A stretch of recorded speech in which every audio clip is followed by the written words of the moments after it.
Bonjour et bienvenue. Le rêve de lancer sa propre boutique en ligne, il est plus accessible que jamais. Le truc, c'est qu'entre l'idée et les premières ventes, il y a souvent un vrai fossé d'incertitude. Aujourd'hui, on va construire le pont qui mène de l'autre côté. On va décomposer ce grand projet en un plan d'action super limpide. Allez, on commence tout de suite. Cette ambition, elle anime des milliers d'entrepreneurs, c'est certain. Créer sa propre marque, vendre des produits qui nous passionnent et puis toucher des clients partout dans le monde, c'est une vision qui est incroyablement puissante. C'est vraiment l'étincelle qui allume les plus belles réussites. Et c'est là que le doute s'installe. On se demande quel modèle économique choisir, quelles sont les obligations légales, comment faire pour créer un site qui convertit vraiment. Est-ce que ce sera rentable au final ? Face à ce mur de questions, beaucoup de monde abandonne avant même d'avoir commencé. C'est un sentiment qui peut être paralysant.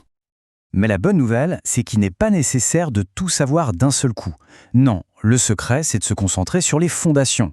En maîtrisant 4 domaines clés, on peut bâtir une structure vraiment solide, prête à grandir. Ces 4 piliers, ce sont un peu la boussole qui va nous guider à travers le chaos. Alors, voilà notre feuille de route. On va construire cette connaissance ensemble, étape par étape. D'abord le plan, puis le cadre légal, l'expérience client et enfin la rentabilité. C'est une approche logique qui met de l'ordre dans les idées et qui prépare bien le terrain pour le succès. On commence par le tout début, le premier pilier. Avant même de penser au design ou au marketing, la question fondamentale c'est comment les produits vont-ils arriver jusqu'au client ? Le choix du modèle économique, c'est la véritable fondation de toute la boutique. Aujourd'hui, il y a 2 modèles qui dominent. Expédié par Amazon, aussi appelé FBA, et le dropshipping. La différence, c'est un peu comme être propriétaire d'un restaurant ou être un intermédiaire pour un service de livraison. Avec FBA, on possède les ingrédients, mais c'est Amazon qui s'occupe de la cuisine et de la livraison. En dropshipping, on prend la commande et un partenaire gère absolument tout le reste de A à Z. Le vrai pouvoir de FBA, c'est de s'appuyer sur le géant Amazon. La mise en route est simple, le service client est entièrement géré par eux et on bénéficie instantanément d'un réseau logistique mondial. C'est comme avoir sa propre armée pour la distribution sans avoir à la gérer. Même les retours, qui sont souvent un vrai casse-tête, sont pris en charge.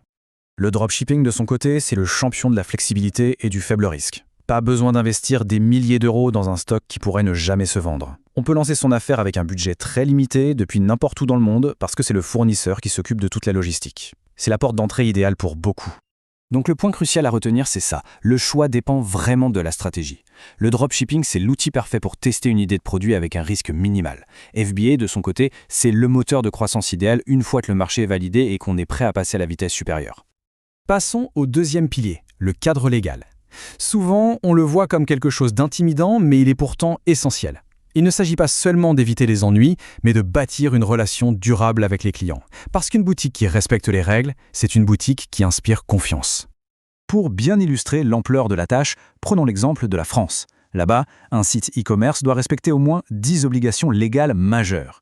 De la création de l'entreprise jusqu'à la facturation électronique, la liste peut sembler longue. Mais pas de panique, on va simplifier tout ça. En réalité, toutes ces règles peuvent se résumer à 4 grands principes universels. Premièrement, il faut officialiser son activité pour exister légalement. C'est la base. Deuxièmement, on joue la carte de la transparence avec des conditions de vente super claires. Troisièmement, protéger scrupuleusement les données personnelles. Et enfin, quatrièmement, garantir les droits fondamentaux des consommateurs. Arrêtons-nous juste un instant sur la protection des données parce que c'est un point qui n'est plus négociable aujourd'hui. Le RGPD, ça repose sur des principes de bon sens. Demander la permission avant de collecter les données, être clair sur leur utilisation, ne prendre que ce qui est nécessaire, bien les protéger et permettre à chacun de garder le contrôle sur ses propres informations. On passe maintenant au troisième pilier, l'expérience utilisateur, ou UX. Là, on quitte un peu la structure interne pour s'intéresser à ce que le client voit et ressent. C'est tout l'art et la science de rendre la navigation et l'achat aussi fluides et agréables que possible. Cette citation, elle résume parfaitement la philosophie d'une bonne UX en e-commerce. Chaque élément sur la page doit avoir une mission. S'il distrait ou s'il sème la confusion, il sabote l'objectif final, qui est de transformer un visiteur en client. La simplicité, ce n'est pas juste une question d'esthétique, c'est vraiment la clé de la conversion. Voici donc les règles d'or. La simplicité, ça facilite la vie. L'accessibilité, ça ouvre la porte à tout le monde. Le feedback, un petit message comme « produit ajouté au panier », ça rassure. Le contrôle, ça donne confiance. Et aujourd'hui, penser mobile d'abord, ce n'est plus une option. C'est là que se passe la majorité des visites. Et voilà ce qui se passe quand l'UX est négligé. Les clients abandonnent leur panier. Les raisons sont presque toujours les mêmes. Un processus de paiement trop compliqué, des frais cachés qui apparaissent à la toute fin, un site trop lent ou l'obligation de créer un compte. Chaque obstacle, chaque point de friction, c'est une vente de perdu.